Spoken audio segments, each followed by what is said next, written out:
Good evening, children. Today we are going to discuss about the best investment I ever made. So ഇതിൻ്റെ introductory part നമ്മൾ പറഞ്ഞു കഴിഞ്ഞതാണ്. എന്നാലും ഈ lesson കേൾക്കാത്തവർക്കായിട്ട് just ആദ്യം തുടങ്ങി തന്നെ ഞാൻ ഈ ലെസൺ എടുക്കുകയാണ്. സോ നമുക്ക് നോക്കാം. ഇതിൻ്റെ ഓതറെ നമുക്ക് ആദ്യം പരിചയപ്പെടാം. ആർക്കിബാൾ ജോസഫ് ക്രോണിൻ എന്നാണ് അദ്ദേഹത്തിൻ്റെ പേര്. അദ്ദേഹം ഒരു സ്കോട്ടിഷ് നോവലിസ്റ്റാണ്, ഒരു ഫിസിഷ്യനാണ്. That means a doctor by profession.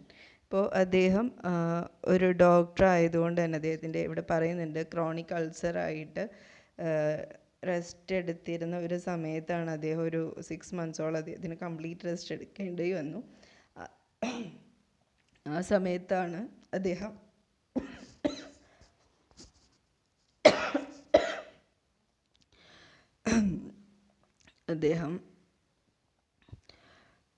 റൈറ്റിങ്ങിലേക്ക് തിരിഞ്ഞതും പിന്നീട് ധാരാളം വർക്കുകൾ എഴുതാനിടയായതും അങ്ങനെയായിരുന്നു. സോ ഇവിടെ നമ്മൾ അദ്ദേഹത്തിൻ്റെ ഒരു സ്റ്റോറിയാണ് നമ്മളിവിടെ കാണാൻ പോകുന്നത്. അപ്പോൾ ഇവിടെ നറേറ്ററായിട്ട് പറയുന്നത് ഡോക്ടറെ തന്നെയാണ്. നമുക്ക് സിംപ്ലി ജോസഫ് ക്രോണിനെ, ആർക്കിബാൾ ജോസഫ് ക്രോണിനെ ഡോക്ടർ ക്രോണിൻ എന്ന് പറയാം. ഇതിലെ നറേറ്റർ ഐ എന്ന് ഉദ്ദേശിക്കുന്ന നറേറ്റർ ഡോക്ടറാണ്. So from the first paragraph തന്നെ നോക്കാം.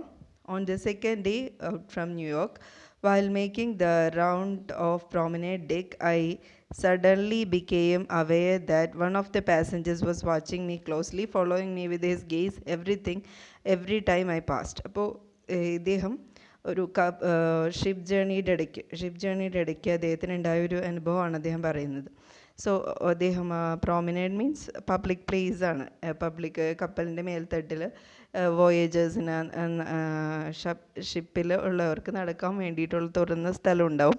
അങ്ങനെയുള്ള സ്ഥലത്തെ കൂടി അദ്ദേഹം ഉലാത്തുന്ന സമയത്താണ് അദ്ദേഹത്തിൻ്റെ കൂടെ യാത്ര ചെയ്തിരുന്ന ഒരു വ്യക്തി അദ്ദേഹത്തെ വളരെ ക്ലോസ് ആയിട്ട് വാച്ച് ചെയ്യുന്നതായിട്ട് അദ്ദേഹത്തിന് മനസ്സിലായി. അപ്പോൾ ഓരോ പ്രാവശ്യവും ആ വ്യക്തിയെ കടന്നു പോകുമ്പോഴും അദ്ദേഹം വളരെ ശ്രദ്ധയോടുകൂടി ഞാൻ ഉദ്ദേശിക്കുന്ന ആൾ തന്നെയാണോ ഇത് എന്ന് നോക്കുന്ന രീതിയിൽ അദ്ദേഹം സൂക്ഷിച്ച് തന്നെ നോക്കുന്നത് ഇദ്ദേഹത്തിന് മനസ്സിലായി. But I wanted to rest. To avoid tedium of casual importunate shipboard contacts, I gave no sign of having noticed the man. പക്ഷേ he was not interested to talk with that person. ഇവിടെ രണ്ട് പരിചിതമായ വാക്കുകളാണ് നമുക്കുള്ളത്. tedium, importunate. tedium means boredom അല്ലെങ്കിൽ boredom എന്ന് പറയാം. boredom of casual and importunate. importunate means നമ്മളോട് ചില സമയത്ത് നമ്മൾ ബസ്സിൽ യാത്ര ചെയ്യുമ്പോഴായാലും നമുക്ക് ചിലവരുണ്ട് നമ്മളോട് ചോദിച്ച കാര്യങ്ങൾ തന്നെ ഇങ്ങനെ ചോദിച്ചുകൊണ്ടിരിക്കും. എവിടെയാണ് വർക്ക് ചെയ്യുന്നത്, പേരെന്താണ്, വീണ്ടും ഒരു പ്രാവശ്യം ആൻസർ പറഞ്ഞാലും വീണ്ടും അതേ ക്വസ്റ്റ്യൻ തന്നെ ചോദിച്ച് നമ്മളിങ്ങനെ നമ്മളെ ഡിസ്റ്റർബ് ചെയ്തുകൊണ്ടിരിക്കുന്നത് നമ്മൾ കാണാറുണ്ട്. അപ്പോൾ അതുപോലെയുള്ള കാഷ്വൽ കോണ്ടാക്ട്സിന് ഡോക്ടർക്ക് താല്പര്യം ഇല്ലാതിരുന്നുകൊണ്ട് തന്നെ അദ്ദേഹം ഈ വ്യക്തിയെ കണ്ടതായി പരിചയം ഉള്ളതാളെ അല്ലെങ്കിൽ പരിചയം ഒട്ടും കാണിച്ചില്ല. അദ്ദേഹം നോക്കുന്നുണ്ടെങ്കിലും തന്നെ എന്തുകൊണ്ടാണ് അദ്ദേഹം നോക്കുന്നതെന്നൊന്നും ഒരു താല്പര്യവും ആ മനുഷ്യനോട് കാണിച്ചില്ല. So second paragraph, yet there was nothing importunate about him. On the contrary, he seemed affected by a troubled, rather touching diffidence. പക്ഷേ പ്രത്യേകിച്ച് ഒരു asking things many. അദ്ദേഹം ഒരു വീണ്ടും ചോദ്യങ്ങൾ ഇമ്പോർച്ചുനേറ്റ് എന്ന് വെച്ച് കഴിഞ്ഞാൽ അനോയ് ചെയ്യുന്ന രീതിയിൽ, നമ്മളെ ഡിസ്റ്റർബ് ചെയ്യുന്ന രീതിയിൽ, പൊറുതിമുട്ടിക്കുന്ന രീതിയിലൊന്നും അദ്ദേഹത്തെക്കുറിച്ച് തോന്നിയില്ലെങ്കിൽ കൂടിയും അദ്ദേഹം നമ്മളോട് അങ്ങനെ ഡിസ്റ്റർബ്ഡ് ആയിട്ടൊന്നും പെരുമാറിയില്ലെങ്കിലും കൂടിയും അദ്ദേഹം കാര്യത്തിൽ ഒരു ഷൈനസോ ഒരു ബുദ്ധിമുട്ട് അദ്ദേഹത്തിനുണ്ട്. ഇയാളോട് സംസാരിക്കണം എന്നുണ്ട്, പക്ഷെ സംസാരിക്കുന്നില്ല. Diffidence means shyness or lack of confidence. അപ്പോൾ ഈ ഡോക്ടറോട് ആ വ്യക്തിക്ക് സംസാരിക്കണമെന്നുണ്ട്, പക്ഷേ അദ്ദേഹം സംസാരിക്കാനായിട്ട് അദ്ദേഹത്തിന് ഒരു കോൺഫിഡൻസ് കുറവുള്ളതായിട്ട് ഫീൽ ചെയ്തു. അവിടെ തുടങ്ങിയിട്ട് മാർക്ക് ചെയ്യുക. ക്യാരക്ടർ സ്കെച്ചിൽ നമുക്ക് വേണ്ട കാര്യമാണ് ഇവിടെ തുടങ്ങി ഹി വാസ് തുടങ്ങിയിട്ട് മാർക്ക് ചെയ്യുക. ഹി വാസ്, അത് ക്യാരക്ടർ സ്കെച്ചിന് നമുക്ക് ആവശ്യമുണ്ട്. He was in his early 40s. അപ്പോൾ നമ്മൾ ആരെക്കുറിച്ചാണ് പറയുന്നത്? ഡോക്ടറെ സൂക്ഷ്മമായിട്ട് വീക്ഷിച്ചുകൊണ്ടിരിക്കുന്ന വ്യക്തിയെക്കുറിച്ചാണ് പറയുന്നത്. He was in his early 40s rather short in build. ഇപ്പോൾ അദ്ദേഹം ഒരു 40 വയസ്സോളം തോന്നിപ്പിക്കുന്ന ഒരു വ്യക്തിയാണ്. പൊക്കം കുറഞ്ഞിട്ട്, റാദർ ഷോർട്ട് ഇൻ ബിൽഡ്, പൊക്കം കുറഞ്ഞിട്ടൊരു വ്യക്തിയാണ്. With fair complexion. Fair complexion means വളരെ നല്ല വെളുത്തിട്ടുള്ള ഒരു വ്യക്തിയാണ്. ആൻഡ് ക്ലിയർ ബ്ലൂ ഐസ് ആണ് അദ്ദേഹത്തിനുള്ളത്. അദ്ദേഹത്തിൻ്റെ ഹെയർ എങ്ങനെയാണ്? His thin hair had begun to recede from his forehead.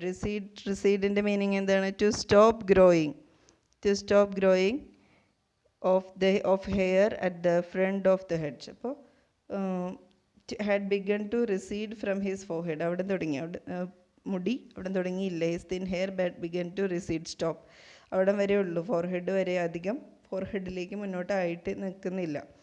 And his dark suit and sober tie means plain and bright, not bright coloured ആയിട്ടുള്ള, അത്ര bright അല്ലാത്തൊരു കളർ ടൈ ആണ്. Rimless spectacles means കണ്ണടയാണ് ഉദ്ദേശിക്കുന്നത്. അപ്പോൾ rimless spectacles എന്ന് വെച്ച് കഴിഞ്ഞാൽ നമുക്കറിയാം കണ്ണടയുടെ ചുറ്റുമായിട്ട് ഒരു ഫ്രെയിം ഉണ്ടാവും. ആ ഫ്രെയിം ഇല്ലാത്ത തരത്തിലുള്ള സ്പെക്ടക്കിൾസ് ആയിരുന്നു ധരിച്ചിരുന്നത്. എവിഡൻസ് മീൻസ് പ്രൂഫാണ്. അപ്പോൾ ഇതെല്ലാം കൊണ്ടും, ഇപ്പോൾ ഇദ്ദേഹത്തിൻ്റെ ഡാർക്ക് കളറിലുള്ള സ്യൂട്ട്, ഈ ടൈ ആണെങ്കിലോ എന്താ ഡിമ്മായിട്ടുള്ള കളറിലുള്ള ടൈ ആണ്. അതുപോലെ സ്പെക്ടക്കിൾസ് റിമ്മില്ലാത്ത സ്പെക്ടക്കിൾസ് ആണ്. ഇതെല്ലാം കൂടി അദ്ദേഹത്തിനൊരു സീരിയസ് ആയിട്ടുള്ളൊരു ലുക്ക് തോന്നിപ്പിച്ചു. ഡിസ്പോസിഷൻ മീൻസ് നാച്ചുറൽ ക്വാളിറ്റി, ഒരാളുടെ ക്യാരക്ടറിനെ റിഫ്ലക്റ്റ് ചെയ്യുന്നതാണ് നമ്മൾ ഡിസ്പോസിഷൻ എന്ന് പറയുന്നത്. അപ്പോൾ ഇതെല്ലാം കൂടി അദ്ദേഹത്തിന് ഒരു സീരിയസ് ആയിട്ടും ഒരു റിസർവ്ഡ്, അധികം ആരോട് സംസാരിക്കാത്ത ഒരു റിസർവ്ഡ് പേഴ്സണാലിറ്റി ആണെന്ന് തോന്നിപ്പിച്ചു. ഈ ഡ്രസ്സിങ്ങിൽ നിന്നും ഈ ലുക്കിൽ നിന്നുമൊക്കെ അദ്ദേഹം ഒരു സീരിയസ് പേഴ്സണാലിറ്റി, അല്ലെങ്കിൽ ഒരു റിസർവ്ഡ് ടൈപ്പ് ഓഫ് സീരിയസും റിസർവ്ഡ് ആയിട്ടുള്ള ഒരു പേഴ്സണാലിറ്റി ആണെന്ന് മനസ്സിലാക്കുന്ന ഒരു ലുക്കായിരുന്നു അദ്ദേഹത്തിൻ്റേത്. So at the point of the bugle sounded for dinner, I went below.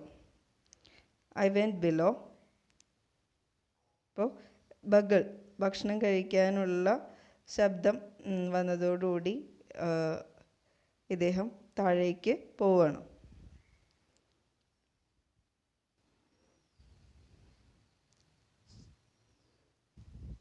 ഭക്ഷണം കഴിക്കാനുള്ള ബെല്ല് വന്നതോടുകൂടി അദ്ദേഹം താഴേക്ക് പോയി. നെക്സ്റ്റ് പാരഗ്രാഫ് നോക്കാം. അപ്പോൾ പിറ്റേ ദിവസവും, next morning, forenoon means morning, ആഫ്റ്റർനൂണിന് തൊട്ട് മുമ്പുള്ള സമയം വരെ നമുക്ക് ഫോർനൂൺ എന്ന് പറയും. സോ ഫോർനൂൺ ടൈം വരെ ഐ അഗെയിൻ ഒബ്സർവ്ഡ്, അപ്പോൾ വീണ്ടും ഞാൻ ഇദ്ദേഹത്തെ ഇങ്ങനെ ശ്രദ്ധിക്കുകയാണ്, എൻ്റെ ഫെല്ലോ വോയേജർ, എൻ്റെ കൂടെ യാത്ര ചെയ്യുന്ന ആ വ്യക്തിയെ. Watching me earnestly from his deck chair, അദ്ദേഹത്തിൻ്റെ ചെയറിൽ നിന്ന് അദ്ദേഹം എന്നെ വീക്ഷിക്കുന്നത് എനിക്ക് മനസ്സിലായി. But this time, now a lady was with him, obviously means clearly. ഞാൻ പറയുന്ന മീനിങ്സ് അതിൻ്റെ മുകളിൽ എഴുതി പോവുക. കുറച്ച് ഡാർക്കൻ ചെയ്തിരിക്കുന്ന വാക്കുകളുടെ മീനിങ്സ് ടെക്സ്റ്റിൻ്റെ പുറകിൽ നിങ്ങൾക്ക് നോക്കാം. പേജ് നമ്പർ 104 അല്ലാത്തത് ഞാൻ പറയുമ്പോൾ എഴുതി പോവുക. Obviously means clearly. അപ്പോൾ ആ ലേഡി അദ്ദേഹത്തിൻ്റെ അടുത്തിരിക്കുന്ന രീതിയിൽ നിന്നും ആ മാനറിസത്തിൽ നിന്നൊക്കെ വളരെ ക്ലിയറായി അദ്ദേഹത്തിൻ്റെ ഭാര്യയാണ്. So the situation by this time had begun to intrigue me. So അത് ഇത്രയും ആയതോടുകൂടി എനിക്ക് എന്താണ് ഇതിൽ ഒരു ചെറിയ താല്പര്യം തോന്നി. എനിക്കൊരു എന്താണ് ഒരു ഇൻട്രസ്റ്റ് തോന്നുകയാണ്. എന്താണ് ഇയാൾ ഇങ്ങനെ എന്നെ ശ്രദ്ധിക്കുന്നുണ്ടാവും, എന്തായിരിക്കാം ഇതിൻ്റെ കാരണം? I discovered from my steward that they were Mr. and Mrs. John S. from a small suburb of London. So I discovered, അപ്പോൾ എൻ്റെ സ്റ്റീവാർഡിൽ നിന്ന്, സ്റ്റീവാർഡ് എന്ന് ഉദ്ദേശിക്കുന്നത് ഷിപ്പിൽ ചില സമയം നമ്മൾ കോമൺ ആയിട്ട് ഹെൽപ്പ് ചെയ്യുന്ന ആളുകൾ ഉണ്ടാവും. അതുകൂടാതെ ഫ്രം മൈ പേഴ്സണൽ, ഇവിടെ അദ്ദേഹം പറയുന്നത് മൈ സ്റ്റീവാർഡ് എന്ന് പറയുന്നുണ്ട്. മൈ സ്റ്റീവാർഡ് എന്ന് പറയാൻ കാരണം ചിലവർക്ക് അവരുടെ ഒരു പേഴ്സണലായിട്ടുള്ള ഹെൽപ്പ് ചെയ്യാനായിട്ടുള്ള ഹെൽപ്പേഴ്സ് കൂടി ഉണ്ട്. അപ്പോൾ ഇവിടെ ഇദ്ദേഹത്തിൻ്റെ സ്റ്റീവാർഡിൽ നിന്ന് അദ്ദേഹം മനസ്സിലാക്കി ആ വ്യക്തികൾ മിസ്റ്റർ ജോണും അദ്ദേഹത്തിൻ്റെ ഭാര്യയാണ്. അവർ ലണ്ടൻ്റെ ഒരു ചെറിയ സബർബ് ഒരു ചെറിയ വില്ലേജ് ഏരിയയിൽ നിന്നും വരുന്നവരാണെന്ന് മനസ്സിലായി. സോ വെൻ അത് day passed without event, I began to feel certain that Mr. S would remain too shy to carry out his obvious desire to approach me. So next day, അടുത്ത day വീണ്ടും പ്രത്യേകിച്ച് സംഭവങ്ങളൊന്നുമില്ലാതെ കടന്നുപോയി. I began to feel, certain means sure. എനിക്ക് മനസ്സിലായി ഇനിയും ഇയാൾ എന്താ respond ചെയ്യാതെ അല്ലെങ്കിൽ ഇങ്ങനെ തന്നെ അയാളുടെ ഷൈനസ് കൊണ്ടോ അയാളുടെ കോൺഫിഡൻസ് കുറവുകൊണ്ടോ അയാൾ എന്നെ അപ്രോച്ച് ചെയ്യാത്തതാണെന്ന് അദ്ദേഹത്തിന് വ്യക്തമായി. So however on our final evening at sea, അങ്ങനെ പോയി അവരുടെ യാത്രയുടെ അവസാന ദിവസം എത്തി. With our final evening at sea Mrs S decided the matter. Mister John എന്തായാലും ഇദ്ദേഹത്തെ അപ്രോച്ച് ചെയ്യാൻ കോൺഫിഡൻ്റ് അല്ല. അങ്ങനെ മിസ്സിസ് എസ് എന്തായാലും ഈ കാര്യത്തിൽ ഒരു തീരുമാനം എടുത്തു. With firm pressure on his hand എന്ന് ഉദ്ദേശിക്കുന്നത് on John's hand and a whispered word in his ear. Whisper means വളരെ സീക്രറ്റായിട്ട് അല്ലെങ്കിൽ രഹസ്യമായിട്ട് ചെവികളിൽ മന്ത്രിക്കുക. She urged her husband towards me as I pass through the deck. അപ്പോൾ ഞാൻ അന്ന് ഡെക്കിലൂടെ പാസ് ചെയ്ത സമയത്ത് മിസ്സിസ് എസ് എന്നെ വലിച്ച് അദ്ദേഹത്തെ ജോൺ എസിനെ എൻ്റെ അടുത്തേക്ക് വലിച്ചു കൊണ്ടുവന്നു. 4th paragraph. Excuse me, doctor. I wonder if I might introduce myself. He spoke almost breathlessly. ഇപ്പോൾ എന്തായാലും മിസ്സിസ് എസിൻ്റെ പ്രഷർ കൊണ്ടായിരിക്കും ഇദ്ദേഹം ജോൺ വന്ന പാടി തന്നെ ഡോക്ടറോട് ചോദിക്കുകയാണ്, excuse me doctor, I wonder if I might introduce myself. ഞാൻ താങ്കളോട് എന്നെ ഒന്ന് ഇൻട്രൊഡ്യൂസ് ചെയ്തോട്ടെ. ഐ വണ്ടർ എവിടെ അതൊരു വളരെ ജെൻറ്റൽ വേ ഓഫ് കമ്മ്യൂണിക്കേഷനാണ്. നിങ്ങൾ മനസ്സിലാക്കിയിരിക്കേണ്ടതാണ്. കമ്മ്യൂണിക്കേഷൻ സ്കിൽസ് പഠിക്കുമ്പോൾ നമ്മൾ അറിഞ്ഞിരിക്കേണ്ട കാര്യമാണ്. നമ്മൾ കാഷ്വലായിട്ടുള്ള ഫ്രണ്ട്ലി കോൺവെർസേഷൻസ് ഉണ്ട്. വീട്ടിൽ സംസാരിക്കുന്ന രീതി ഉണ്ടാവും, ഫ്രണ്ട്സിനോട് സംസാരിക്കുന്ന രീതി ഉണ്ടാവും, റിലേറ്റീവ്സിനോട് സംസാരിക്കുന്ന രീതിയുണ്ട്. പക്ഷേ ഫോർമലായിട്ട് ഒരു ഒഫീഷ്യൽ വേയിൽ സംസാരിക്കുന്ന രീതി ഇതൊക്കെ ഡിഫറെൻ്റ് ആയിരിക്കും.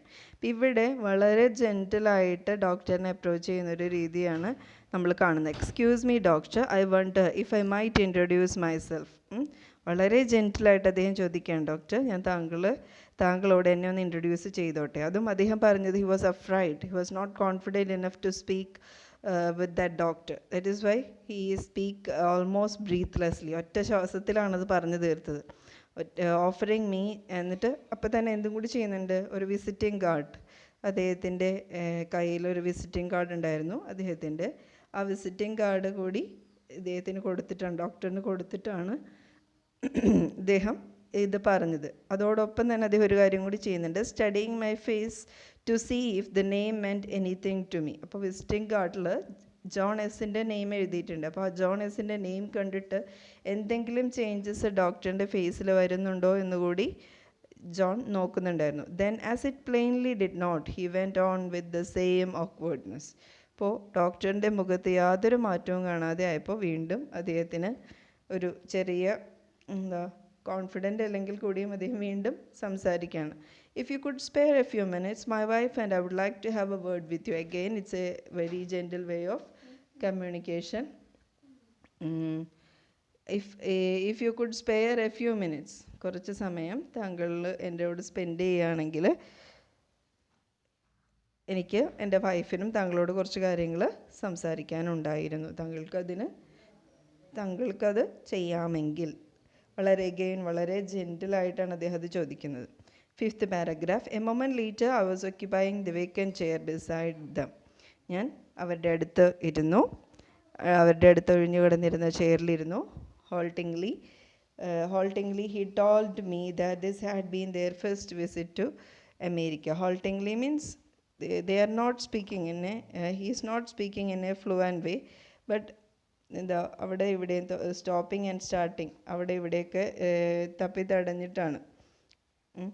നിങ്ങൾ കോൺഫിഡൻ്റ് അല്ലാത്ത പോലെ സംസാരിക്കുന്ന പോലെ തന്നെയാണ് അദ്ദേഹം അവിടെ ഇവിടെയൊക്കെ തപ്പിത്തടഞ്ഞ് അദ്ദേഹം പറയണത് എൻ്റെ ഫസ്റ്റ് വിസിറ്റാണ്, അമേരിക്കയിലേക്കുള്ള എൻ്റെ ഫസ്റ്റ് വിസിറ്റാണ്. അതും നോട്ട് എ ഹോളിഡേ ട്രിപ്പ് അല്ല, അതിന് പകരം they had been making A tour of the new England States. ഒരു ടൂറാണ്, ന്യൂ ഇംഗ്ലണ്ട് സ്റ്റേറ്റ്സിലേക്ക് അവർ നടത്തുന്ന ഒരു ടൂറാണ്. പക്ഷേ അതെന്തിനു വേണ്ടിയിട്ടാണ്? Summer recreational camps for young people there. അവിടെയുള്ള സമ്മർ റീക്രിയേഷൻ ക്യാമ്പ്സിൽ എങ്ങനെയാണ് യൂത്തിനെ എൻഗേജ് ചെയ്യുന്നതെന്ന് അറിയാൻ വേണ്ടിയിട്ട് ആണ് അവർ നടത്തിയിരിക്കുന്നത്. എന്ന് വെച്ച് കഴിഞ്ഞാൽ അവരുടെ ഒരു സീരിയസ് ട്രിപ്പാണ്, നോട്ട് ആൻ എൻ്റർടൈൻമെൻറ്റ് ട്രിപ്പ് എന്ന് അവരതിൽ നിന്ന് പറയുകയാണ്. Afterwards they had been visited settlement houses in New York and other cities, study the methods employed in dealing with the case of backward, maladjusted and delinquent youths. Afterwards, അതിനുശേഷം ഇതുകൂടി ചെയ്തു അവർ. അവിടെ new ഇംഗ്ലണ്ടിൽ summer recreational camps മാത്രമല്ല അവർ visit ചെയ്തത്, settlement ഹൗസസും കൂടി അവർ visit ചെയ്തു. അവിടെ ബാക്ക്വേർഡ് ആയിട്ടുള്ളതും maladjusted. What do mean by maladjusted? Maladjusted എന്ന് ഉദ്ദേശിക്കുന്നത് ഫിസിക്കലിയോ ഇമോഷണലിയോ പ്രോബ്ലം ഉള്ളവരെയാണ് നമ്മൾ മാലഡ്ജസ്റ്റഡ് എന്ന് പറയുന്നത്. ഫിസിക്കലി, ഇമോഷണലി അല്ലെങ്കിൽ മെൻ്റലി പ്രോബ്ലം ഉള്ളവരെയാണ് മാലഡ്ജസ്റ്റഡ് എന്ന് പറയുന്നത്. ഡെലിക്വൻ്റ് എന്ന് പറയുന്നത് ക്രിമിനൽ ടെൻഡൻസി ഉള്ളവരെയാണ് നമ്മൾ ഡെലിക്വൻ്റ് എന്ന് പറയുന്നത്. അപ്പോൾ ബാക്ക്വേർഡ് ആയിട്ടുള്ളതും മാലഡ്ജസ്റ്റഡ് ആയിട്ടുള്ള അല്ലെങ്കിൽ ഡെലിക്വൻ്റ് ആയിട്ടുള്ള യൂത്തിനെ എങ്ങനെയാണ് അവിടെയുള്ള സെറ്റിൽമെൻറ്റ് ഹൗസസ് എന്ന് പറയുന്നത് അവരുടെ ഇപ്പോൾ ജുവനൈൽ കോട്ടയിൽ നിന്ന് പണിഷ്മെൻറ്റ് കഴിഞ്ഞവർ അല്ലെങ്കിൽ ഇതുപോലെ എന്തെങ്കിലും പ്രോബ്ലം ഉള്ള കുട്ടികളെ താമസിപ്പിക്കുന്ന, ബാക്ക്വേർഡ് ആയിട്ടുള്ള കുട്ടികളെയൊക്കെ താമസിപ്പിക്കുന്ന ഒരു റെസ്ക്യൂ ഹോം പോലത്തെ ഒരു സ്പേസ്. അവിടെ എങ്ങനെയാണ് ആ കുട്ടികളെ ഡീൽ ചെയ്യുന്നത്, അവിടെ ചെയ്യുന്ന രീതികൾ എന്തൊക്കെയാണെന്ന് അറിയാൻ വേണ്ടിയിട്ടുള്ള ഒരു യാത്രയായിരുന്നു ഇത്. So, 6th paragraph, there was in his voice and manner, indeed in his whole personality, a genuine enthusiasm that was disarming. അപ്പോൾ അദ്ദേഹത്തിൻ്റെ ശബ്ദത്തിൽ നിന്നും രീതികളിൽ നിന്നുമൊക്കെ ഒരു നമ്മളെ താല്പര്യം ജനിപ്പിക്കുന്ന അല്ലെങ്കിൽ നമ്മൾക്ക് താല്പര്യം ജനിപ്പിക്കുന്ന ഒരു രീതിയിലായിരുന്നു അദ്ദേഹത്തിൻ്റെ ഓരോ സംസാരവും പെരുമാറ്റവും ഒക്കെ. നമുക്ക് അറിയാൻ തോന്നും എന്താണ് അവരിങ്ങനെ ചെയ്യുന്നതെന്നൊരു താല്പര്യം ജനിപ്പിക്കുന്ന രീതിയിലായിരുന്നു സംഭാഷണം. അപ്പം അതുകൊണ്ട് തന്നെ ഞാൻ എന്ത് ചെയ്യാൻ തുടങ്ങി, ഐ ഫൗണ്ട് മൈസെൽഫ്. ഇവിടെ ഐ എന്ന് പറയുന്ന ആരാണ്? ഞാൻ വീണ്ടും ഓർമ്മിപ്പിക്കുന്നു, ദാറ്റ് ഈസ് ഡോക്ടർ ക്രോണൻ, നെറേറ്റർ. ഇദ്ദേഹത്തിൻ്റെ വ്യൂസിലൂടെയാണ് നമ്മൾ ഈ ഹോൾ സ്റ്റോറി കടന്നു പോകുന്നത്. അപ്പോൾ ഐ എന്ന് ഉദ്ദേശിക്കുന്നത് ഡോക്ടർ ക്രോണിൻ ആണ്. Doctor Cronin found himself liking him instinctively. അതുകൊണ്ട് തന്നെ വളരെ പെട്ടെന്ന് അദ്ദേഹത്തെ ഇഷ്ടപ്പെട്ടു നമ്മുടെ ഡോക്ടർ.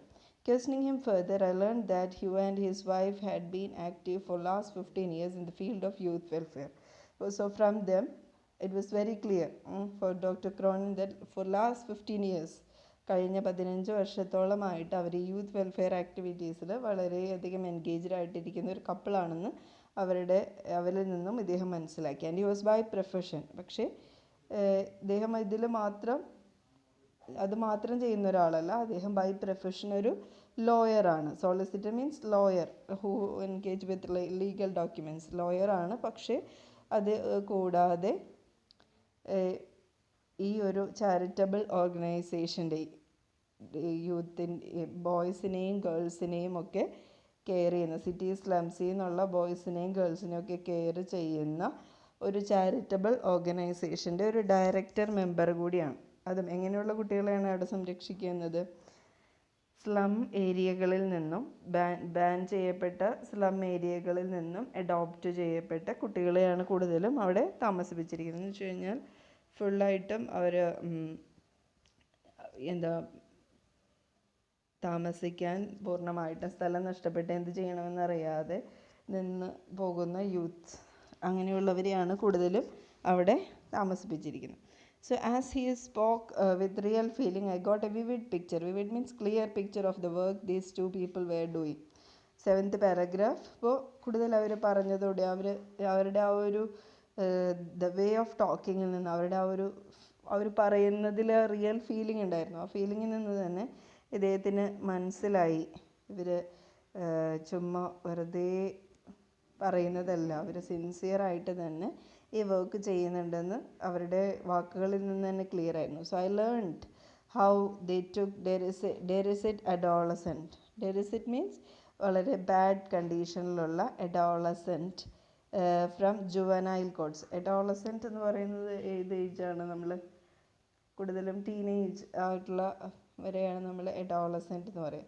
ഒരു എന്താ 16, 17 അല്ലെങ്കിൽ ആ ഒരു 10 മുകളിലേക്ക് ഉള്ള ഒരു പീരീഡ്, 10 മുകളിലേക്കും 20 താഴെയുമായിട്ടുള്ള ഒരു period. Adolescent from the juvenile codes and അവരെ ജുവനൈൽ ബാഡ് കണ്ടീഷനിലുള്ള കുട്ടികളെ ജുവനൈൽ കോഡ്സിൽ നിന്ന് എടുത്തിട്ട് placing them in a healthy environment. അപ്പോൾ ഇവിടെ ചെയ്യുന്നത് ജുവനൈൽ കോഡ്സിൽ പണിഷ് ചെയ്യപ്പെട്ട കുട്ടികൾ, അവർ നമുക്കറിയാം ജുവനൈൽ കോഡ്സിൽ പണിഷ് ചെയ്യപ്പെടുമ്പോൾ ഉള്ള ഒരു പ്രശ്നം എന്ന് വെച്ച് കഴിഞ്ഞാൽ കൂടുതലും സൊസൈറ്റി പിന്നെ അവരെ ആക്സെപ്റ്റ് ചെയ്യാനായിട്ട് ബുദ്ധിമുട്ടായിരിക്കും. നമ്മൾ ഇന്നലത്തെ ക്ലാസ്സിൽ നിങ്ങൾ എത്ര പേര് കേട്ടു എന്നറിയില്ല, ഇന്നലെ ക്ലാസ് എടുത്ത് ഞാൻ പറഞ്ഞിരുന്നു. നമ്മൾ അപ്പുവിൻ്റെ വീട് എൻ്റെയും എന്ന് പറയുന്ന ഫിലിമിൽ ആ കുട്ടി, അതിലെ പ്രധാന ക്യാരക്ടറായിട്ടുള്ള കുട്ടി, അവൻ്റെ ബ്രദറിന്, അച്ഛനും അമ്മയ്ക്കും അവൻ്റെ ബ്രദറിനോടാണ് സ്നേഹം കൂടുതൽ എന്നുള്ള ഒരു ഫീലിംഗ് കൊണ്ടാണ് അവൻ്റെ ബ്രദറിന് ഒരു മൊമെൻറ്റിലെ തോട്ട് കൊണ്ടാണ് അവൻ്റെ ബ്രദറിന് ഒരു ചെറിയ, അതും കൊല്ലണമെന്ന് വിചാരിച്ച് ചെയ്യുന്നതല്ല, ഒരു ആക്സിഡൻ്റായിട്ട് പക്ഷെ ആ കുട്ടി മരിച്ചു പോകും. പക്ഷേ അതോടുകൂടി അവൻ്റെ ലൈഫ് മൊത്തമായിട്ട് ചേഞ്ച് ചെയ്യാണ്. പിന്നീട് അവൻ ജുവനൈൽ കോർട്ടിൽ പോകുന്നു. പിന്നീട് സൊസൈറ്റി അവനെ ആക്സെപ്റ്റ് ചെയ്യുന്നില്ല. അതിൽ ഒരു അവസാനത്തോടെ എടുക്കുമ്പോൾ ആ ഫിലിമിൽ നമ്മൾ കാണുന്നുണ്ട് അവൻ്റെ വളരെ ഇൻറ്റിമേറ്റ് ആയിട്ടുള്ള ഫ്രണ്ട് വരെ അവനെ ഒരു മർഡററായിട്ടാണ്, ഒരു കൊലപാതകിയായിട്ടാണ് പിന്നീട് നോക്കി കാണുന്നത്. അതുമാത്രമല്ല, അവൻ ചെന്ന് കയറുമ്പോൾ ജുവനൈൽ ഹോമിൽ മറ്റുള്ളവരിൽ നിന്ന് ഉണ്ടാകുന്ന പെരുമാറ്റങ്ങൾ, അവിടെ ഒരു പ്രോപ്പർ ഗൈഡൻസ് കിട്ടിയതുകൊണ്ടാണ്. അല്ലെങ്കിൽ പലപ്പോഴും ജുവനൈൽ ഹോമിലേക്ക് പോകുന്ന കുട്ടികൾ അവിടെയുള്ളവരുടെ ഇൻഫ്ലുവൻസ് കൊണ്ട് തന്നെ ഒന്നും കൂടി മോശമായ അവസ്ഥയിലേക്കും ക്രിമിനൽസൊക്കെ ആയിട്ട് മാറാനുള്ളൊരു സാധ്യതയുണ്ട്. അപ്പോൾ ഇവിടെ അങ്ങനെ സംഭവിക്കാതിരിക്കാൻ വേണ്ടി തന്നെ ഇങ്ങനെ ഈ ജുവനൈൽ കോർട്ടിൽ നിന്ന് വിടുന്ന കുട്ടികളെ ഒരു ഹെൽത്തി എൻവയോൺമെൻറ്റിൽ താമസിപ്പിക്കുകയും അവിടെ അവരെ മൈൻഡിലും ബോഡിയിലൊക്കെ അവരെ ഹീലാകുന്ന രീതിയിൽ വളരെ ക്വയറ്റായിട്ടുള്ള ഒരു അറ്റ്മോസ്ഫിയറിലും വളരെ ഹെൽത്തി ആയിട്ടുള്ള ഒരു അറ്റ്മോസ്ഫിയറിൽ അവരെ താമസിപ്പിച്ച് അവരെ ഇൻഡിപെൻഡൻ്റ് ആക്കി send them back to them, എന്നിട്ട് അവരെ തിരിച്ച് സമൂഹത്തിലേക്ക് അയക്കുന്ന ഒരു രീതിയാണ് ഇവിടെ ഫോളോ ചെയ്യുന്നത്. അത് മാത്രമല്ല ചെയ്യുന്നത്, they were given training in a useful handicraft which made them fit to make their places as worthy members of the community. വെറുതെ സൊസൈറ്റിയിലേക്ക് വിടുകയല്ല ചെയ്യുന്നത്, അതിന് പകരമായിട്ട് ഏതെങ്കിലും, ഇപ്പം നമുക്കറിയാം ഇങ്ങനെയുള്ള കുട്ടികളാകുമ്പോൾ അവരുടെ എഡ്യൂക്കേഷൻ പകുതി വഴിയിൽ നിന്ന് പോയിട്ടുള്ള കുട്ടികളായിരിക്കും. അവർക്ക് പിന്നീട് സ്റ്റഡീസ് കണ്ടിന്യൂ ചെയ്യാനായിട്ട് ഫാമിലിയിലും സൊസൈറ്റിയിലൊക്കെ അതിന് പറ്റാത്തൊരു സാഹചര്യമുള്ള കുട്ടികളായിരിക്കും. അപ്പോൾ അങ്ങനെയുള്ള കുട്ടികളെ ഏതെങ്കിലും തരത്തിലുള്ള ഒരു ഹാൻഡിക്രാഫ്റ്റ്, അങ്ങനെയാകുമ്പോൾ അവർക്ക് വേറെ ആരെയും ഡിപ്പെൻഡ് ചെയ്യാതെ അവനവൻ്റെ കാര്യങ്ങൾ നടന്നു പോകുന്ന രീതിയിലുള്ള ഒരു ചെറിയ കൈത്തൊഴിലെങ്കിലും പഠിപ്പിച്ച് വളരെ വർത്തി മെമ്പേഴ്സ് ഓഫ് ദ കമ്മ്യൂണിറ്റി ആക്കി വിടുന്ന ഒരു രീതിയാണ്. കാരണം അങ്ങനെ ചെയ്തില്ലെങ്കിലുള്ള കുഴപ്പം, കുറേ നാൾ കഴിയുമ്പോൾ ഇവർ ആ സമയത്തേക്ക് ഹീൽ ചെയ്ത് അല്ലെങ്കിൽ അവരെ ഓക്കെ ആക്കി വിട്ടാലും സ്വാഭാവികമായിട്ടും സമൂഹം അവരെ ആക്സെപ്റ്റ് ചെയ്യാതെ വരികയും സമൂഹത്തിൽ നിന്ന് പലതരത്തിലുള്ള നെഗറ്റീവായിട്ടുള്ള ഒരു കോളുകൾ, നെഗറ്റീവായിട്ടുള്ള പലതരത്തിലുള്ള പേരുകൾ കേൾക്കേണ്ടിയൊക്കെ വരുമ്പോൾ സ്വാഭാവികമായിട്ടും അവർ വീണ്ടും ഒരു ക്രിമിനൽ അറ്റ്മോസ്ഫിയറിലേക്ക് നീങ്ങാനുള്ള സാധ്യത വളരെ കൂടുതലാണ്. അപ്പോൾ അങ്ങനെ സംഭവിക്കാതിരിക്കാൻ വേണ്ടി അവരെ ഇൻഡിപെൻഡൻ്റ് ആക്കുന്ന രീതിയിൽ ഒരു ഹാൻഡിക്രാഫ്റ്റ് പഠിപ്പിച്ചിട്ട് അവരെ സൊസൈറ്റിയിലേക്ക് വിടുമ്പോൾ അവർ എങ്ങനെയായാലും അവർക്ക് സ്വന്തമായിട്ട് ജീവിക്കാനായിട്ട് അവർ ആരെയും ഡിപ്പെൻഡ് ചെയ്യേണ്ടാത്ത ഒരു അവസ്ഥയിലേക്ക് ആക്കി വിടുമ്പോൾ പിന്നെ അവർക്ക് സമാധാനമായിട്ടൊരു രീതിയിലേക്ക് ചെയ്യാനായിട്ട് സാധിക്കും. So it was a work of redemption. Redemption means a state of being saved from the power of evil. ഒരു ഈവിൾ, മോശമായിട്ടുള്ള ഒരു നെഗറ്റീവായിട്ടുള്ള ഒരു സാഹചര്യത്തിലേക്ക് പോകാതെ സംരക്ഷിച്ച് നിർത്താൻ. That stirred the heart that I asked what directed him in his life into the channel. ഇപ്പോൾ സ്വാഭാവികമായിട്ടും ഇത്രയും ഇതായിട്ടുള്ള ഒരു രീതിയിലേക്ക് ഈ മിസ്റ്റർ ജോൺ വരാനുള്ള കാരണം എന്താണെന്ന് ഞാൻ അറിയാതെ ചോദിച്ചു പോയി. ഇവിടെ നമുക്ക് വീണ്ടും ഒരു ഫിലിം നമുക്ക് ഓർമ്മ വരുന്നത്, കബാലി ഫിലിമിൽ രജനീകാന്ത് ഇതുപോലെ ഒരു ക്യാരക്ടറാണ്. രജനീകാന്ത് ഇതുപോലെ ചെയ്യുന്നത് ഡ്രഗ് അഡിക്ട്സ് ആയവരെ അല്ലെങ്കിൽ ഇതുപോലെ ഡെലിങ്ക്വൻറ്റും മാലഡ്ജസ്റ്റഡും ആയിട്ടുള്ള യൂത്തിനെയാണ്, അല്ലെങ്കിൽ ഗ്യാങ്സ്റ്റേഴ്സ് ആയിട്ടുള്ള യൂത്തിനെയാണ് ഒരു കബാലി ഫിലിമിൽ നമ്മൾ കാണുന്നുണ്ട്. ആ കബാലി അദ്ദേഹത്തിൻ്റെ ഫ്ലാഷ് ബാക്ക് മുഴുവൻ പറയുന്ന ഒരു ഗ്രൂപ്പ് ഓഫ് സ്റ്റുഡൻസിൻ്റെ അടുത്താണ്. ആ ഗ്രൂപ്പ് ഓഫ് സ്റ്റുഡൻസ് ആക്ച്വലി ഇതുപോലെയുള്ള ഗ്യാങ്സ്റ്റേഴ്സ് ആയിരുന്നവർ, അല്ലെങ്കിൽ സൊസൈറ്റിയിൽ നിന്ന് ഏതെങ്കിലുമൊക്കെ രീതിയിൽ ബാക്ക്വേർഡ് ആയിപ്പോയിട്ടവരോ അല്ലെങ്കിൽ ഐസൊലേറ്റ് ചെയ്യപ്പെട്ടവരോ ഒക്കെ, അല്ലെങ്കിൽ ലേഡീസ് ആണെങ്കിൽ റേപ്പ് ചെയ്യപ്പെട്ടവരോ, അങ്ങനെ പലതരത്തിൽ സൊസൈറ്റിയിൽ നിന്ന് ഐസൊലേറ്റ് ചെയ്യപ്പെട്ടിട്ടുള്ളവരെയാണ് അതിൽ നമ്മൾ കാണുന്നത്. ഇതും അതുപോലെ ഒരു വേ ആണ് നമ്മൾ കാണുന്നത്. അപ്പോൾ ഇവിടെ അദ്ദേഹം ചോദിക്കുന്നത്, നമ്മുടെ ഡോക്ടർ ചോദിക്കുന്നത്, എന്താണ് ഇത്രയും ഒരു ചാരിറ്റബിൾ ആയിട്ടുള്ള ഒരു കാര്യത്തിലേക്ക് അദ്ദേഹത്തെ നയിച്ചത്. So the question had a strange effect upon him. He took a sharp breath and exclaimed, you still do not remember me? I shook my head. So അപ്പോൾ ഇത് കേട്ടതോടുകൂടി നമ്മളുടെ ജോൺ വൺട്രിയാണ്, ഇത്രയും പറഞ്ഞിട്ടും താങ്കൾക്ക് അപ്പോൾ എന്നെ മനസ്സിലായില്ലേ? So I shook my head. To the best of my belief, I had never in my life seen him before. അപ്പോൾ ഡോക്ടറെ സംബന്ധിച്ച് ഡോക്ടർ ഇതുവരെ ആ മനുഷ്യനെ കണ്ടിട്ടില്ല.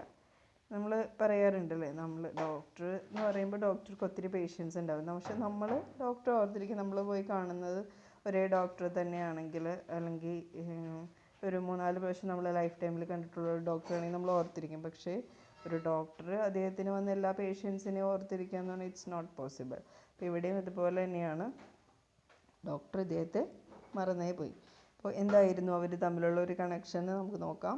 I have wanted to get in touch with you for many years, he went on, under increasing stress, but I was never able to bring myself to do so. So Mr. John tried many times to make a contact with this doctor. ഡോക്ടറായിട്ട് contact ചെയ്യാനായിട്ട് പല പ്രാവശ്യം mister John ശ്രമിച്ചിരുന്നു. But it didn't happen. I was never able to bring myself, but he was not there enough. ഇപ്പം തന്നെ നമ്മൾ കണ്ടു, ഡോക്ടറെ ഇത്ര അടുത്ത് കണ്ടിട്ട് പോലും he was afraid enough to have touch with the doctor. So quite naturally he was not there enough to have contact with the doctor. Then bending near, he spoke a few words tensely in my ear. So in a tensed manner, വളരെ tensed ആയിട്ട് അദ്ദേഹം എൻ്റെ ചെവിയിൽ കുറച്ച് കാര്യങ്ങൾ പറഞ്ഞു. Attach slowly the wheels apart. So wheels means curtain. The curtain separated. നമ്മൾ flash ബാക്കിലേക്ക് പോവില്ലേ, അതുപോലെ ഒരു ഫ്ലാഷ് ബാക്കിലേക്ക് പോവാണ്. So my thoughts sped back a quarter of a century. sped back a quarter of a century. ആ സെഞ്ചുറിയുടെ ഒരു 25 years ബാക്കിലേക്ക് പോകുകയാണ്. So with a start I remember the sole occasion I had seen this man before. So എപ്പോഴാണ് ഞാൻ അദ്ദേഹത്തെ ആദ്യമായി കണ്ടത്, ഈ മനുഷ്യനെ ഇതിനു മുമ്പ് എപ്പോഴാണ് കണ്ടത് എന്നുള്ള ഓർമ്മയിലേക്ക് പോവാണ്. So 10th paragraph. On that time I was a young doctor at that time and had just set up a practice in a working class district of London. So I was working as a doctor on that time. ആ സമയത്ത് ഇദ്ദേഹത്തെ first കാണുന്ന സമയത്ത് on a foggy November night towards 1 o'clock I was awakened by a loud banging on the door. അപ്പോൾ ഒരു ദിവസം ഞാനപ്പോൾ എൻ്റെ ഡോക്ടർ പ്രൊഫഷൻ തുടങ്ങിയ സമയമായിരുന്നു. അപ്പോൾ ഞാൻ അന്ന് വർക്ക് ചെയ്തിരുന്ന ഒരു വർക്കിംഗ് ക്ലാസ്, ലണ്ടനിലെ ഒരു വർക്കിംഗ് ക്ലാസ് ഏരിയയിലായിരുന്നു വർക്ക് ചെയ്തിരുന്നത്. അപ്പോൾ അന്ന് ഒരു മഞ്ഞ് മൂടിയ ഒരു നൈറ്റിൽ ഏകദേശം 1 മണിയോടുകൂടി ഒരു നല്ലൊരു ഡോറിലൊരു വലിയ കൊട്ടുന്ന ശബ്ദം കേട്ടാണ് ഞാൻ എഴുന്നേറ്റത്. Hurriedly I threw on some clothes and went downstairs. പെട്ടെന്ന് ഞാൻ താഴേക്ക് ഇറങ്ങിച്ചെന്നു, ഡ്രസ്സൊക്കെ ധരിച്ച് ഇറങ്ങിച്ചെന്നു. It was a surgeon, it was a policeman and dripping helmet. അദ്ദേഹത്തിൻ്റെ ഹെൽമെറ്റിൽ നിന്നും അദ്ദേഹത്തിൻ്റെ ഡ്രസ്സിൽ നിന്നൊക്കെ മഞ്ഞുതുള്ളികളിങ്ങനെ താഴേക്ക് വീണുകൊണ്ടേയിരിക്കുന്നുണ്ടായിരുന്നു. On the doorstep, a suicide case, he told me abruptly, in the lodging around the corner. I had better come at once. So എന്താണ് പറഞ്ഞത്, doctor you have to attend a suicide case, you have to come now itself. ഇപ്പം തന്നെ താങ്കൾ എൻ്റെ കൂടെ വരണം എന്ന് പറഞ്ഞാണ് അദ്ദേഹം വന്നിരിക്കുന്നത്. So 11th paragraph, we walked the short distance in silence, even our footsteps muffled by the fog. അപ്പോൾ ഞങ്ങൾ കുറച്ച് നേരം ഷോർട്ട് ഡിസ്റ്റൻസിൽ we walked the short distance in silence, വളരെ നിശബ്ദതയിൽ ഞങ്ങൾ നടക്കുകയാണ്. ഈവൻ ഞങ്ങളുടെ ഫുഡ് സ്റ്റെപ്സ് വരെ മഫിൾഡ് ഇവിടെ തന്നിട്ടുണ്ട്, to make sound quieter or less clear. ആ ഫോഗും ഉണ്ട്, ഞങ്ങളുടെ ഫുഡ് സ്റ്റെപ്സ് പോലും കേൾക്കുന്നുണ്ടായിരുന്നില്ല. And turned to the narrow entrance, ഒരു narrow entrance of an old building. ഞങ്ങൾ എത്തിച്ചേർന്നത് ഒരു ഓൾഡ് ബിൽഡിങ്ങിൻ്റെ ഒരു ചെറിയ വളരെ ഇടുങ്ങിയ ഒരു ഓപ്പണിങ്ങിലേക്കാണ് ചെന്നത്. As we mounted the creaking staircase, my nostrils were stung by the sweet odour of illuminating gas. So ഞങ്ങൾ as we just step on through the stair, my creaking stair that signifies that building is that much old. And my nostrils were stung by the sweet odor of illuminating gas. Illuminating means കത്തുന്ന. അപ്പോൾ നമ്മൾ സാധാരണ കിച്ചണിൽ use ചെയ്യുന്ന ആ ഗ്യാസിൻ്റെ വളരെ ശക്തമായ ഒരു സ്മെല്ല് എൻ്റെ മൂക്കിലേക്ക് അടിക്കാൻ തുടങ്ങി. So on the upper story, the agitated land lady. What do you mean by agitated? Anxious and nervous. പേടിച്ച് വിറച്ചിരിക്കുന്ന landlady showed us a bare little attic where stretched on a narrow bed lay the body of a young man. Attic എന്താണ്? A room or space just below the roof of a house. അപ്പോൾ തട്ടിൻപുറം എന്നൊക്കെ നമുക്ക് വേണമെങ്കിൽ പറയാം. ആ ഒരു ചെറിയ തട്ടിൻപുറത്തിൽ ഒരു ബെയർ മീൻസ് അവിടെ വേറെ സപ്പോർട്ടൊന്നുമില്ല, ഒരു ചെറിയ സ്പേസാണ്. അപ്പോൾ അങ്ങനെയുള്ള സ്റ്റെയറിൻ്റെ താഴെയുള്ള ഒരു ചെറിയ സ്പേസ് അവിടെ ഒരു നീണ്ട് നിവർന്ന് കിടക്കുന്ന ഒരു ചെറിയ ബെഡിൽ നീണ്ട് നിവർന്ന് കിടക്കുന്ന ഒരു യങ് മാനെ അവരെ കാണിച്ചു തരാണ്. So although apparently lifeless, there remained the barest chance that the youth was not quite beyond recall. With the surgeon's help, I began to work of resuscitation. So although apparently, ഇപ്പോൾ വലിയ ജീവനൊന്നും ഉള്ളൊരു സ്ഥിതിയല്ല, ഏകദേശം ജീവൻ നഷ്ടപ്പെട്ട ഒരു അവസ്ഥയിലാണ്. വളരെ കുറച്ച് ചാൻസേ ഉള്ളൂ തിരിച്ചു വരാനായിട്ട്. വിത്ത് ദ സർജൻ, എന്തായാലും ആ പോലീസ്മാൻ്റെ ഹെൽപ്പോട് കൂടി ഞങ്ങൾ അദ്ദേഹത്തെ ജീവിതത്തിലേക്ക് തിരിച്ച് കൊണ്ടുവരാനായിട്ട്, that means emergency procedure to revive someone of consciousness, തിരിച്ച് അദ്ദേഹത്തിലെ എന്നെ കോൺഷ്യസ് ആക്കാനുള്ള ശ്രമം തുടങ്ങി. So for an entire hour we laboured without success. Almost 1 hour we tried a lot, but we couldn't succeed.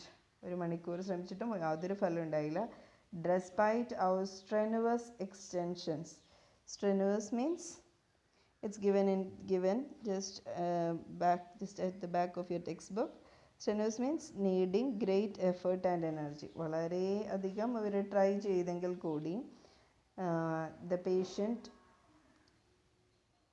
as extensions it appeared useless. ഒരു ഉപകാരവും ഉണ്ടായില്ല. So then we were about to give up. അപ്പോൾ ഞങ്ങൾ ഇനി രക്ഷയില്ല, വിട്ട് കളയാം എന്ന് വിചാരിച്ചതോടുകൂടി completely exhausted means tired, there broke from the patient a shallow convulsive gasp.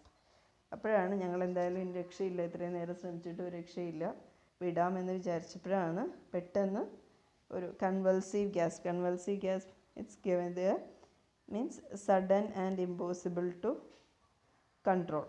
പെട്ടെന്ന് അദ്ദേഹത്തിൻ്റെ ഒരു ചെറിയ ശബ്ദത്തിൽ ഷാലോ ആൻഡ് കൺവൾസീവ്, ഒരു ഉള്ളിൽ നിന്നൊരു ശബ്ദം പെട്ടെന്ന് പുറത്തേക്ക് വന്നു. 1/2 hour ഓഫ് റീഡബിൾഡ് എഫേർട്സ്. വീണ്ടും ഒരു അരമണിക്കൂറോടുകൂടി ആദ്യം ചെയ്തതിൻ്റെ ഒരു 2 ഇരട്ടി എഫേർട്ടും കൂടി ഇവരെടുത്തു. And we had a youth sitting up gazing up dazedly. അപ്പോൾ അത്രയും ഒരു അരമണിക്കൂറത്തെ എഫേർട്ടോടുകൂടി ആ യൂത്ത് ആയിട്ടുള്ള ആൾ എഴുന്നേറ്റിരുന്നു. Slowly he seem to be realising the horror of his situation. So firstly he was fully in a what we can say ഒരു മരവിച്ച അവസ്ഥയിലായിരുന്നു. പിന്നീടാണ് അദ്ദേഹം ഈ സാഹചര്യത്തിൻ്റെ ഭീകരതയൊക്കെ ഒന്ന് മനസ്സിലാക്കിയത്. So as he regained his strength he told us his story. So അവിടെ തുടങ്ങി കൂടി മാർക്ക് ചെയ്യുക. അദ്ദേഹത്തിൻ്റെ സ്ട്രെങ്ത്തിലേക്ക് തിരിച്ചു വന്നതോടുകൂടി അദ്ദേഹത്തിൻ്റെ സ്റ്റോറി നരേറ്റ് ചെയ്യാണ്. ഇത് നമുക്ക് നറേഷനും ഇതൊക്കെ ചോദിക്കാറുള്ളതാണ്. ക്യാരക്ടർ സ്കെച്ചിലും വേണ്ടതാണ്. അപ്പോൾ ജസ്റ്റ് ഒന്ന് ശ്രദ്ധിക്കാം. So, as he regained his strength, he told us his story. His parents were Dutch. An uncle had found him a position as a clerk in London Solicitor's Office. അപ്പോൾ അദ്ദേഹം ഒരു parents ഒന്നുമില്ലാത്തൊരു ഓഫനായിരുന്നു. അതൊരു അങ്കിളാണ് ഉണ്ടായിരുന്നത്. Uncle ആണ് അദ്ദേഹത്തിന് ഒരു ലണ്ടനിലെ ഒരു സോളിസിറ്ററിൻ്റെ ഓഫീസിൽ ഒരു ക്ലർക്കിൻ്റെ പൊസിഷൻ വാങ്ങിക്കൊടുത്തു. And he had been in the city only 6 months. അപ്പോൾ സിറ്റിയിലേക്ക് അദ്ദേഹം ഷിഫ്റ്റ് ചെയ്തിട്ട് ആകെ 6 മാസമേ ആയിട്ടുണ്ടായിരുന്നുള്ളൂ. Utterly friendless, he had fallen the victim to loose the society of the streets and made bad companions, and like a young fool eager to taste the pleasures far beyond his means had begun to bet on horses. So എന്ത് സംഭവിച്ചു? സിറ്റിയിലേക്ക് ആദ്യമായിട്ട് വന്ന friends ഒന്നും ഇല്ലാത്തൊരു വ്യക്തി എന്നുള്ള സ്ഥിതിക്ക് ഒരു ക്ലർക്കാണെങ്കിലും അദ്ദേഹത്തിൻ്റെ കയ്യിൽ പൈസ വന്നതോടുകൂടി അദ്ദേഹം എന്ത് ചെയ്യാൻ തുടങ്ങി? എല്ലാ ബാഡ് ഫ്രണ്ട്ഷിപ്പിലേക്കും അദ്ദേഹം വീണു. അതിനൊക്കെ ഒരു എന്താ പാവം അതിനൊരു ബലിയാടായി. To loose society of streets and had made വളരെ ബാഡ് കമ്പാനിയൻസ്, ബാഡ് ഫ്രണ്ട്സ് ആയിരുന്നു അദ്ദേഹത്തിനുണ്ടായിരുന്ന. ഒരു എന്താ സിറ്റി ലൈഫിൻ്റെ എല്ലാം അറിയണം എന്നുള്ള വ്യഗ്രതയോടുകൂടി നമ്മൾ എന്താ ഡയമണ്ട് നെക്ലസിൽ നമ്മൾ കാണുന്നുണ്ട് ഫഹദ് ഫാസിൽ. ആ ഒരു യൂത്തിൻ്റെ എല്ലാ ഈഗർനെസ്സോടുകൂടി എല്ലാത്തിലും കയറി ചെന്നൊരു വലിയ കടക്കാരനായി മാറുന്നു. ഇവിടെയും അദ്ദേഹം ഇതിൻ്റെ യൂത്ത് ആയിട്ടുള്ള ആൾ എല്ലാ പ്ലഷേഴ്സും അനുഭവിക്കാനായി ഇറങ്ങി. പതുക്കെ അദ്ദേഹം കുതിരപ്പന്തയങ്ങളിൽ ബെറ്റ് ചെയ്യാൻ തുടങ്ങി. So soon he had lost all his savings and had pledged his belongings and owed the bookmaker a disastrous amount. So ഇത് സംഭവിച്ചു. അവസാനം അദ്ദേഹത്തിൻ്റെ എല്ലാ സേവിങ്സും, he lost all his savings and had pledged his belongings and owed the bookmaker a disastrous amount. അപ്പോൾ അദ്ദേഹത്തിൻ്റെ എല്ലാ ബിലോങ്ങിങ്സും അദ്ദേഹത്തിന് നഷ്ടപ്പെട്ടു. അതുപോലെ ഒരു ബുക്ക് മേക്കർ ബുക്ക് മേക്കറിന് ഒരു ഡിസാസ്റ്റർ എമൗണ്ട്, ഒരു ഹ്യൂജ് എമൗണ്ട് കടവുമായി. So in an effort to recoup, he had taken a sum of money from the office safe for a final gamble. അപ്പോൾ അവസാനമായിട്ടൊന്ന് തിരിച്ച് വരാൻ വേണ്ടി, to get back amount of the money that you have spent, നഷ്ടപ്പെട്ടതെല്ലാം തിരിച്ചെടുക്കാൻ വേണ്ടി അദ്ദേഹം അവസാനമായിട്ടൊന്ന് bet വയ്ക്കാൻ വേണ്ടി അദ്ദേഹത്തിൻ്റെ ഓഫീസിൽ നിന്നും ഒരു ചെറിയ എമൗണ്ട് കുറച്ച് സമയത്തേക്കൊന്ന്, നമ്മൾ പറയില്ലേ, കുറച്ച് നേരത്തേക്കൊന്ന് തിരിമറി നടത്തിയതാണ്. He was assured, was certain to win, but he was very sure he will win. But this last resort had failed. But unfortunately, he lost that gamble. പക്ഷെ ആ പ്രാവശ്യം അദ്ദേഹം തോറ്റു. So terrified of prosecution. ഇപ്പോൾ ഇതോടുകൂടി അദ്ദേഹം മുഴുവൻ ഭയത്തിലായി. പിന്നെന്താ, സ്വാഭാവികമായിട്ടും നിയമ നടപടികൾ നേരിടേണ്ടി വരും. എന്തിനുള്ള കടം കൊണ്ടുള്ളത് മാത്രമല്ല, ഇവിടെ ഇദ്ദേഹത്തിന് ഷോപ്പിൽ നിന്ന് എടുത്തതിൻ്റെയും എല്ലാം കൂടി എല്ലാ ടെൻഷനും കൂടി അദ്ദേഹത്തിന് വന്നു. Sad that must follow, sick at heart, sunk in despair. നിരാശയിൽ മുങ്ങി. സങ്ക് എന്ന് വെച്ചാൽ മുങ്ങുക, despair നിരാശയിൽ മുങ്ങി അദ്ദേഹം. He had shut himself in his room and turned on the gas. അപ്പോൾ എന്ത് ചെയ്തു? നിരാശയിൽ മുങ്ങി അദ്ദേഹം സൂയിസൈഡ് ചെയ്യാൻ തീരുമാനിച്ചു. And he just turned on the cooking gas. A long bar of silence throbbed in the little attic, and when he concluded this halting confession, അപ്പോൾ എല്ലാവരും വളരെ സൈലൻ്റ് ആയിട്ട്, that was a long silence, all the others, that means the surgeon, the landlady and the doctor, all of them, they listened to the whole story. And then gruffly the surgeon asked, gruffly means deep, rough, in a rough manner, സ്വാഭാവികമായിട്ടും ഒരു പോലീസുകാരനാണ്. അപ്പോൾ in a rough manner the surgeon asked how much he had stolen. 7 pounds and 10 shilling. The answer sounded pitiful. അപ്പോൾ എത്രയാണ്? ഒരു വളരെ ചെറിയ എമൗണ്ടാണ്. 7 pound 10 shilling മാത്രമാണ് അദ്ദേഹം എടുത്തിരിക്കുന്നത്. For this paltry means for this very small sum. Too small to be considered as important. അത്രയും ഇത്രയും ചെറിയൊരു എമൗണ്ടിന് വേണ്ടി അദ്ദേഹത്തിൻ്റെ ജീവൻ നഷ്ടപ്പെടുത്താൻ പോയി. So paltry sum, he had almost thrown away his life. So there was a pause, there was a stop. The three of us, the surgeon, the landlady and me, the sole witness of the near tragedy, had the same unspoken thoughts in our minds. So quite naturally, we three started thinking how we can help this young person, how we can restore his life എന്ന് ഞങ്ങൾ 3 പേരും ആലോചിച്ചു. And we decided to give the young man a fresh start. അങ്ങനെ 3 പേരും കൂടി ഒരു fresh start ആ മനുഷ്യന് കൊടുക്കാനായിട്ട് തീരുമാനിച്ചു. സോ അവർ ഓരോരുത്തരും എങ്ങനെയാണ് ഹെൽപ്പ് ചെയ്തേ നോക്കാം. The surgeon at considerable risk to his job resolve to make no report upon the case. So sergeant policeman അദ്ദേഹത്തിൻ്റെ ജോലിക്ക് റിസ്ക് ആണെങ്കിൽ കൂടിയും ഇതിനെതിരെ ഒരു റിപ്പോർട്ടും തയ്യാറാക്കാതെ, സോ ദാറ്റ് അപ്പോൾ കോർട്ട് പ്രൊസീഡിങ്സ് ഒന്നും ഉണ്ടാവില്ല. അപ്പോൾ ഈ സൂയിസൈഡ് അറ്റംപ്റ്റിൻ്റെ ഇതിനൊന്നും അദ്ദേഹത്തിൻ്റെ ജോലിക്ക് റിസ്ക് ആണ് എന്നാൽ പോലും ഇതിനൊന്നും റിപ്പോർട്ട് ചെയ്യാതിരിക്കാം എന്ന് അദ്ദേഹം വാക്ക് കൊടുത്തു.